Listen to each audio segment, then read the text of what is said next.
कि election commission BJP के साथ मिलके उसके साथ कॉल्यूड करके बिहार चुनाव चोरी कर रहा है और विपक्ष के साथ क्या अन्याय लगता कर है वोट अधिकार यात्रा जो हुआ वो कितना सफल रहा वोट अधिकार यात्रा? बहुत सफल हुआ। आप तो मीडिया में हैं, आप खुद गए होंगे कवर करने, वहां पे लाखों के तादाद में लोग वहां पे उमड़े। हमारा जो सोशल मीडिया जो पोस्ट है उसको 30 करोड़ से अधिक लोग देखे हैं। आप इसी से समझ सकते हैं कि लोगों ने कितनी अधिक दिलचस्पी दिखाई।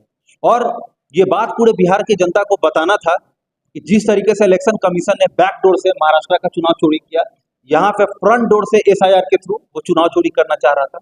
हमने इलेक्शन कमीशन को एक्सपोज कर दिया, क्योंकि जाहिर सी बात है जब नेता विपक्ष राहुल जी ने जब कई सारे क्वेश्चंस उठाए।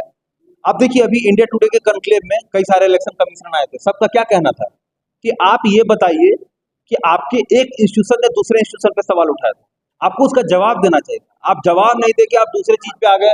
कैसे कोई माँ बहन का सीसीटीवी फुटेज दे देगा। अभी राष्ट्रपति के जो चुनाव हुआ था उसमें जितने भी महिलाएं वोटिंग की है सारे का फोटो आ गया सोशल मीडिया अरे ये बात ही तो तय करता है कि इलेक्शन कमीशन जो है चोरी कर रहा था। जाहिर सी बात है, अगर मुझ पे कोई संदेह उठता है मैं उसको प्रूफ करूंगा कि मैं किस तरीके से गलत नहीं।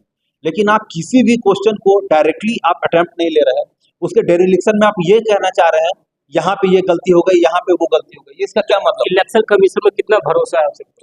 इलेक्शन कमीशन पे देखिए बिल्कुल भरोसा नहीं रहा। वो बिल्कुल टाइम गया। इस इंस्टीट्यूशन को जवाहरलाल नेहरू ने खड़ा किया था। एक टाइम था जब टीएन सेशन, ओपी रावत जैसे इलेक्शन कमिश्नर हुआ करते थे।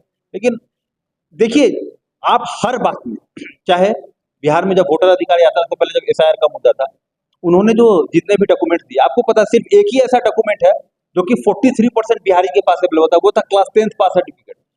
बाकी सब में 10%, 20% लेवल होता है। जब हमने उनसे कहा कि आप आधार कार्ड जोड़िए, आप राशन कार्ड जोड़िए, इलेक्शन कमीशन नहीं माना। फिर हमको सुप्रीम कोर्ट जाना पड़ा। जब हमने कहा कि आपने जो 65 लाख लोगों का नाम काटा है, आप उसको बताइए कि किस बेसिस पे नाम काटा और किन का नाम काटा, इलेक्शन कमीशन उसके लिए भी रेडी नहीं हुआ। हमको फिर सुप्रीम कोर्ट जाना पड़ा। इस तरीके से हम एक इंस्टीट्यूशन पे सवाल उठाते हैं, वो उसका जवाब नहीं देता, हमें हर एक बात को लेकर सुप्रीम कोर्ट जाना पड़ता है। ये क्या ये करता है कि इलेक्शन कमीशन बीजेपी के साथ मिलकर उसके साथ कॉल्यूड करके बिहार चुनाव चोरी कर रहा है और विपक्ष के साथ अन्याय कर रहा है। बिहार का सीएम कौन होगा? ये तो जनता तय करेगी बिहार का सीएम कौन होगा, क्योंकि एक बार जब चुनाव होता है विधायक चुनने जाते हैं, फिर विधायक दल जो है अपने नेता को तय करते हैं कि विधायक दल का नेता कौन है। तो देखिए ये कोई प्रेसिडेंशियल इलेक्शन है नहीं। आप जो डेमोक्रेटिक पार्लियामेंट्री डेमोक्रेसी है उसको इसी तरीके से रखने दीजिए। ये कोई ये चुनाव नहीं है कि डोनाल्ड ट्रंप वर्सेस कमला हैरिस या जो बाइडेन वर्सेस ये बराक ओबामा। इसको इस तरीके से मत बनाइए। पार्लियामेंट्री डेमोक्रेसी है, एक मुद्दे पे चुनाव होता है, मैनिफेस्टो पे चुनाव होता है। हम चुनाव में जाएंगे अपने मुद्दों के साथ, जनता हमको वोट देगी, हमारे अलायंस को वोट देगी, हम अपना तो क्या लगता है इस बार नीतीश कुमार को बदल देंगे?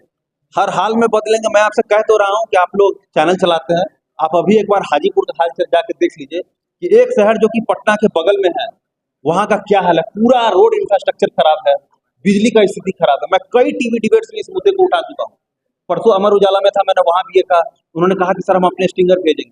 कहने का यह मतलब कि एक बिहार जहाँ का युवा 8 साल बीपीएससी का तैयारी करता है, फिर उसका पेपर लीक चोरी हो जाता है।